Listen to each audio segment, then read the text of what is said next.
하는 말이잖아요. 먹고 사는 거예요. 먹고 네. 살자는 거예요. 이거 먹는 건 너무 이게 중요한 거예요. 사는 걸 결정을 하는 거고.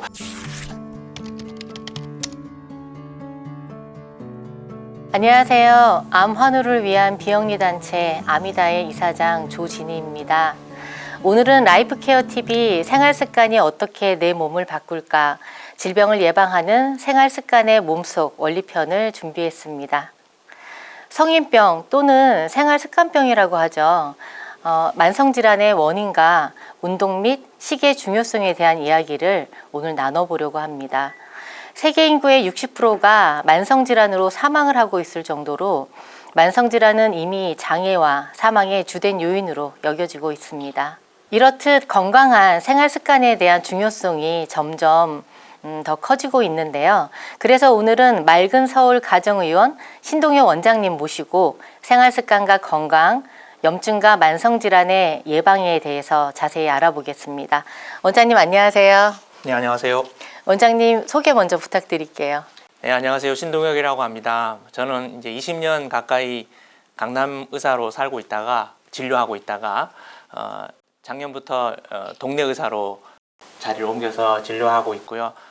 저는 가정학을 전공한 가정학 전문이고 사람들이 건강하게 나이 들어가는 것에 관심이 많은 의사입니다. 미국 암 연구소에 따르면 자리에 앉아 있는 시간이 2시간이 될 때마다 암이 발생하는 위험이 증가한다고 합니다. 어떤 자세든 오랫동안 같은 자세를 유지하는 것은 건강에 좋지 않죠? 네, 그럼요. 네. 또 다른 연구에서는 오래 앉아 있는 행동이 반복되면 당뇨병이나 비만 등의 위험을 상승시킨다고 합니다. 반면에 육체적 활동이 늘면 식도암, 폐암, 결장암, 유방암 등에 걸릴 확률이 줄어든다고 합니다. 이처럼 건강은 생활습관과 환경적 요인과 밀접하게 관련이 되어 있는데요.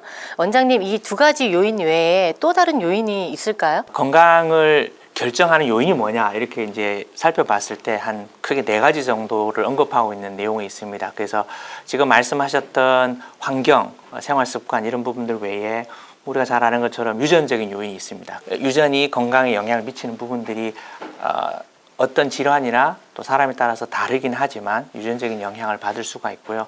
또 하나가 이제 보건의료적 요인이다 이런 말을 하는데 그거는 쉽게 얘기해서 의료를 얼마나 쓸 수 있느냐 이런 겁니다. 그래서 이제 병원이나 의료진들이 병이 생겼을 때 혹은 어떤 문제를 해결해야 될 때 얼마나 접근성이 쉽고 또 얼마나 잘 사용할 수 있느냐에 따라서 이런 영향들을 받을 수가 있겠죠. 가장 중요한 사실은 그 중에서 제일 영향이 큰 게 뭐냐, 그게 이제 생활 습관입니다. 자식 생활 예를 들어보면 진정한 의미의 살인자다 이렇게 얘기하시는 분들 계세요. 되게 세죠, 표현이. 또 노화를 부르는 가장 강력한 습관이다 이렇게 얘기합니다. 앉아있지 말아라고. 그래서 8시간 넘게 앉아있으면 사망률이 8% 이상 올라간다 이런 연구도 있거든요. 그래서 어떤 생활 습관을 가지고 있느냐가 그 사람의 건강에서 제일 크게 결정을 한다. 이거를 기억하는 것이 중요할 것 같습니다. 네, 일본을 비롯한 외국에서는 이미 이 만성질환 성인병을 생활습관병이라고 계칭한 지 오래되었습니다. 그렇죠. 네, 심장병, 뇌졸중, 관절염, 암, 비만 등이 이 만성질환에 속하는데요. 만성질환 즉 이 생활습관병은 환경과 생활 양식의 변화와 밀접한 관련이 있습니다. 의사의 반란이라는 책에서 신우섭 작가는 고치지 못할 병은 없다. 다만 고치지 못하는 습관이 있을 뿐이다 라며 생활습관 점검의 필요성을 강조하였습니다.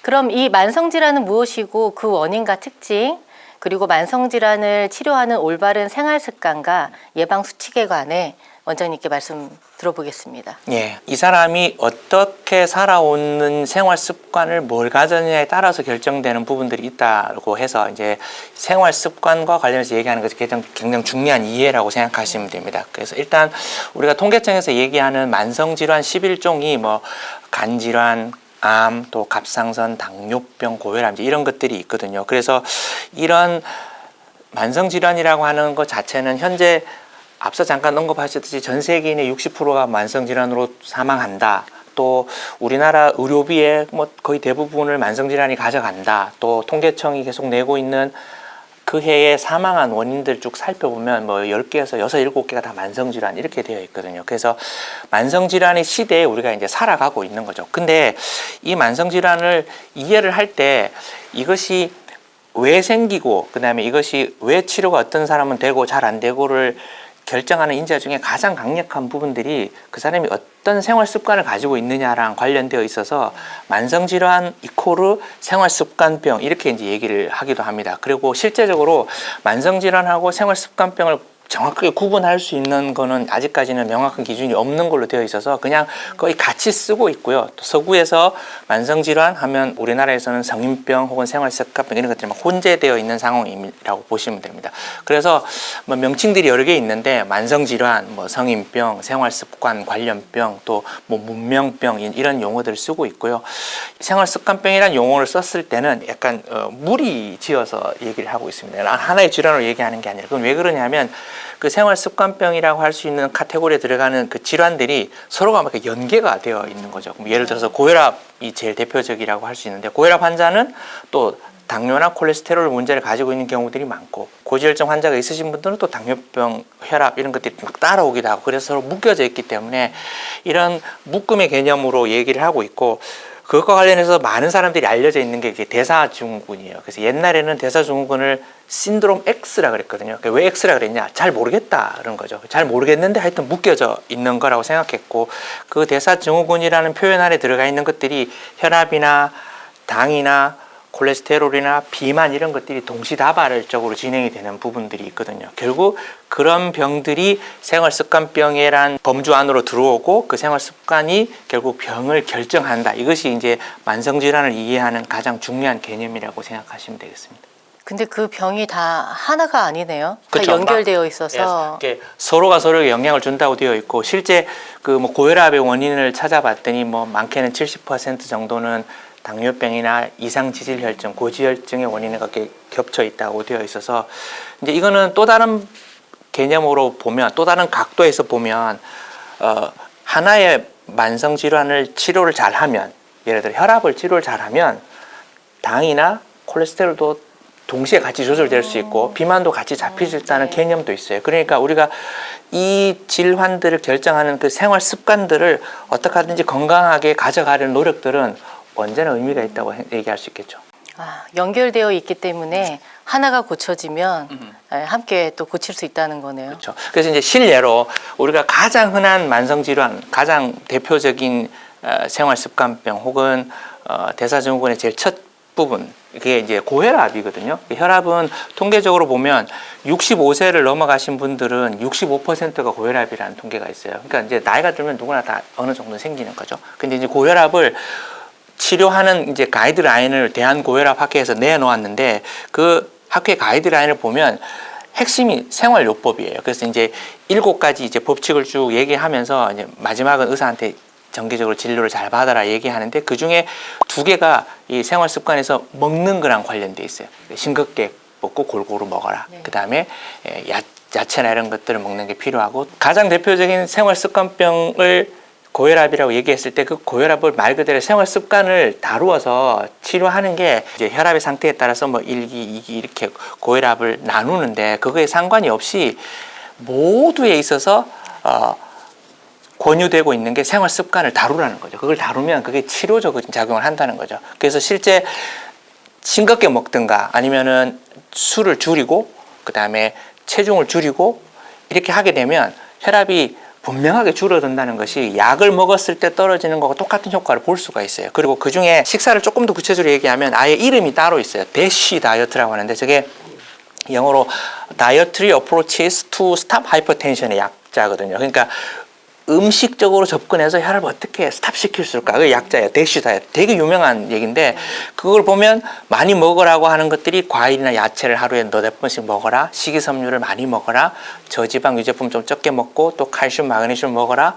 단백질이 많고 지방이 적은 생선 뭐 이런 것들이란 얘기들이 있고 적게 먹을 것들 뭐 포화 지방은 줄이고 또 소금은 적게 먹고 이런 얘기들을 가르치고 있어요. 이렇게 생활 습관들로 먹는 것들을 다루면 혈압이 다루어져요. 실제 치료적인 효과를 보이는 거죠. 그리고 암에 대해서도 보면 이게 이제 2022년 통계에 보면 우리나라 사망 원인의 1등이 모든 암들을 다 합쳐서 나온 결과이기 때문에 당연하겠지만 이제 암이 압도적인 1위거든요. 근데 암에 대한 그 예방 수칙으로 국가암정보센터가 주는 내용들을 보시면 잘 알려져 있듯이 뭐 담배 피우지 말고 그다음에 채소와 과일을 충분하게 먹고 다채로운 식단으로 균형 잡힌 식사를 해라. 그리고 짜지 않게 먹어라. 탄 음식은 먹지 말아라.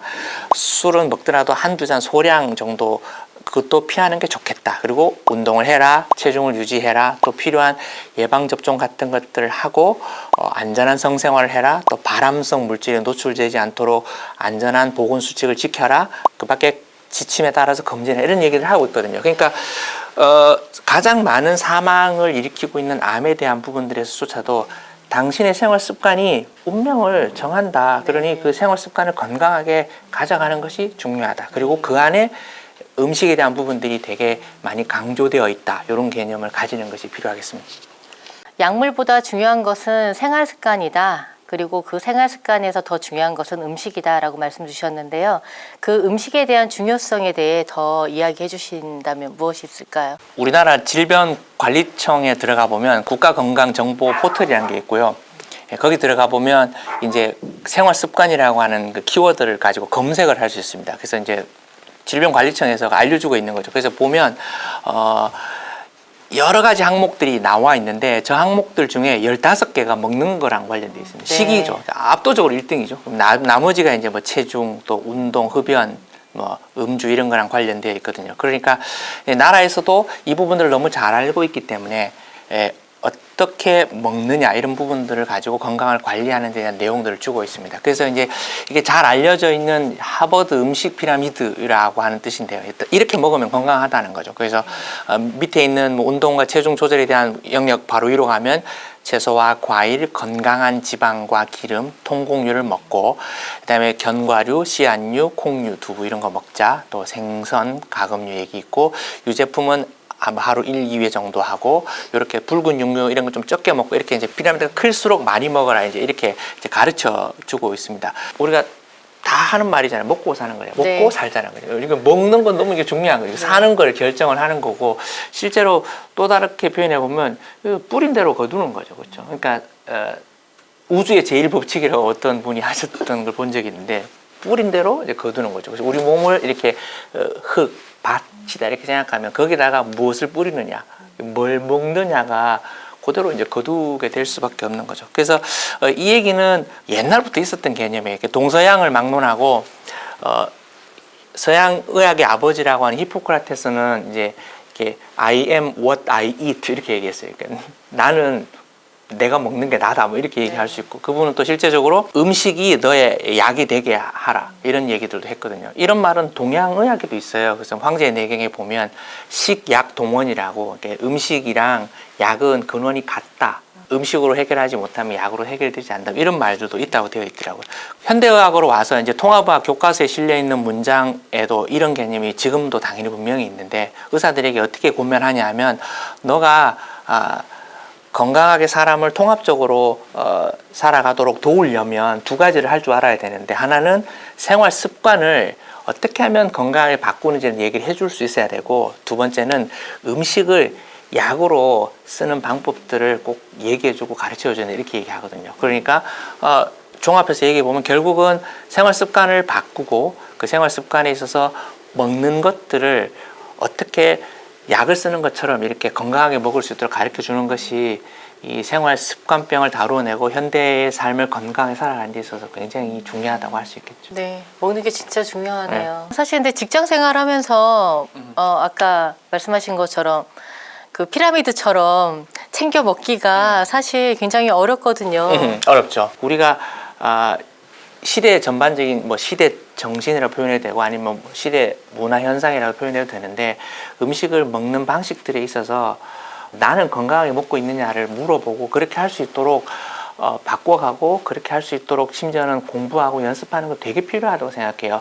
왜냐하면 뿌린 대로 다 거둘 거거든요. 결국은 자기가 먹은 대로 자기 어떻게 보면 운명을 정하는 거니까 남들이 다 한다고 해서 혹은 지금 전반적인 분위기가 그런 분위기 아니다라고 얘기해서 그걸 따라가는 것이 아니고 건강하게 먹는 게 뭘까, 어떻게 하는 경우에 먹는가 이런 것들을 찾고 연습해보고 같이 하자고 권면하고 이렇게 하는 것들은 정말 필요하다고 생각합니다. 이 생활 습관이 근데 사실 한 번에 바뀌기는 어려울 것 같아요. 네. 그래서 꾸준히 조금씩 좀 변화를 줘야 되지 않을까. 그렇죠. 그러니까 우리 다 잘 알죠. 나도 잘 안 변하고요. 남도 잘 안 변합니다. 그리고 그 변하면 죽는다 뭐 이렇게 느끼시는 어떤 분위기들이 있는 영역도 있는 거. 변하면 죽는다가 아니라 지금은 변해야 산다. 맞아요. 그렇죠. 그래서 이제 그렇게 하는 것들을 바꿔서 변해야 산다 이렇게 얘기하고, 그러면 뭘 바꿔야 할까? 그 바꾸는 것에서 제일 우선시 줘야 될 게 식습관을 바꾸는 건 너무너무 중요하다고 생각합니다. 저도 지금 생활 습관이 문제이지만 지금 아이들의 생활 습관이 제일 문제인 것 같아요.